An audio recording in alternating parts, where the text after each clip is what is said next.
주님께서 여러분과 함께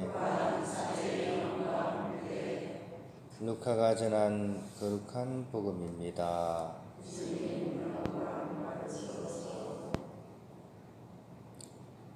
그때 예수님께서는 당신이 자라신 나자렛으로 가시어 안식일에 늘 하시던 대로 회당에 들어가셨다.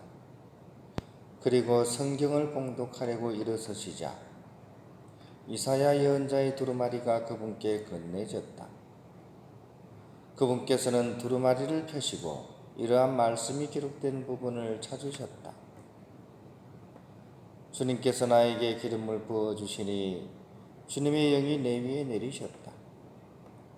주님께서 나를 보내시어 가난한 이들에게 기쁜 소식을 전하고 잡혀간 이들에게 해방을 선포하며 눈먼 이들을 다시 보게 하고 억압받는 이들을 해방시켜 내보내며 주님의 은혜로운 해를 선포하게 하셨다. 예수님께서 두루마리를 말아 시중드는 이에게 돌려주시고 자리에 앉으시니 해당에 있던 모든 사람의 눈이 예수님을 주시하였다. 예수님께서 그들에게 말씀하기 시작하셨다. 오늘 이 성경 말씀이 너희가 듣는 가운데서 이루어졌다.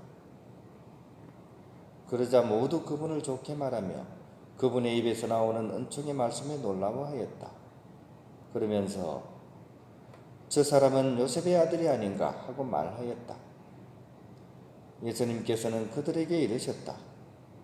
너희는 틀림없이 의사야 내 병이나 고쳐라 하는 속담을 들며 내가 카파르나움에서 하였다고 우리가 들은 그 일들을 여기 내 고향에서도 해보아라 할 것이다. 그리고 계속 이르셨다. 내가 진실로 너희에게 말한다. 어떠한 예언자도 자기 고향에서는 환영을 받지 못한다. 내가 참으로 너희에게 말한다. 3년 6개월 동안 하늘이 닫혀 온 땅에 큰 기근이 들었던 엘리야 때에 이스라엘에 과부가 많이 있었다. 그러나 엘리야는 그들 가운데 아무에게도 파견되지 않고 시돈 지방 사렙타의 과부에게만 파견되었다. 또 엘리사 예언자 시대에 이스라엘에는 나병 환자가 많이 있었다. 그러나 그들 가운데 아무도 깨끗해지지 않고 시리아 사람 나아만만 깨끗해졌다. 회당에 있던 모든 사람들은 이 말씀을 듣고 화가 잔뜩 났다. 그래서 그들은 들고 일어나 예수님을 고을 밖으로 내몰았다. 그 고을은 산 위에 지어져 있었는데 그들은 예수님을 그 벼랑까지 끌고 가 거기에서 떨어뜨리려고 하였다. 그러나 예수님께서는 그들 한가운데를 가로질러 떠나가셨다. 주님의 말씀입니다.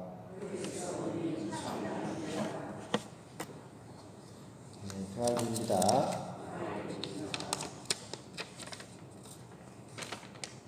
어떤 예언자도 고향에서는 환영받지 못한다 하는 그런 말씀이 오늘 복음에 이렇게 강렬하게 그런 메시지를 우리에게 주고 있습니다.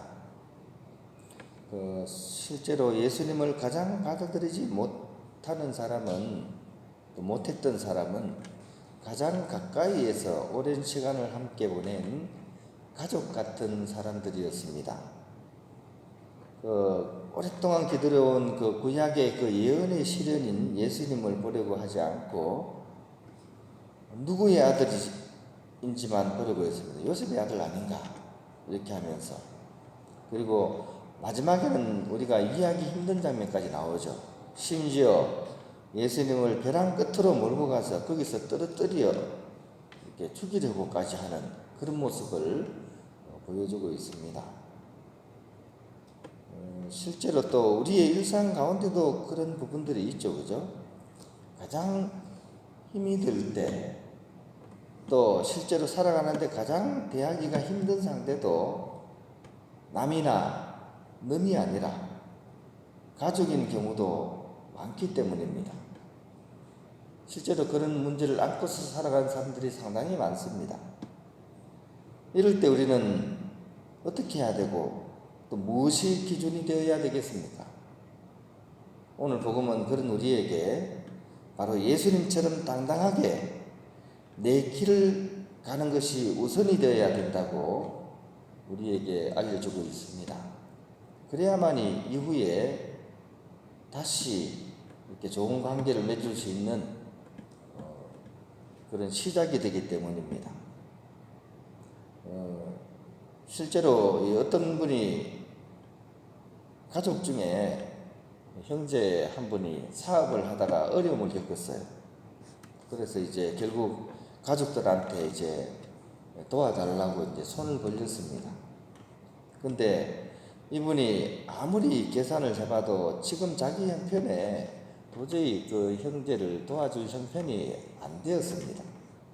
그래서 가족 간에 좀 인연에 대한 그런 아쉬움도 있었지만 결국 안 된다고 했습니다. 그때부터 이제 그 얘기를 들은 다른 모든 가족들의 정서적인 학대가 시작되었습니다. 네가 어떻게 그럴 수 있냐? 가족 간에 그러는 게 아니라 또 네가 지금 누구 덕에 지금 이 정도로 살 수 있나? 이럴 거면 차라리 가족 간의 인연을 끊고서 살자. 부모님까지 나서서 그렇게 했습니다. 결국 이 사람은 가족 사이에서도 완전히 왕따가 되었습니다. 하지만 다른 가족들의 돈을 다 빌려가지고 사업을 유지하던 그 다른 가족은 결국 부도가 났고, 돈을 빌려주고 담보를 댔던 가족들은 신용불량자가 되어서 길바닥에 나앉게 되었습니다. 그때 그 길바닥에 나앉은 가족을 챙겨준 사람은 결국 돈을 빌려주지 않았던 그 아들이었습니다. 결국 누가 효자였습니까? 누가 효자였는지가 이제 드러나죠, 그죠?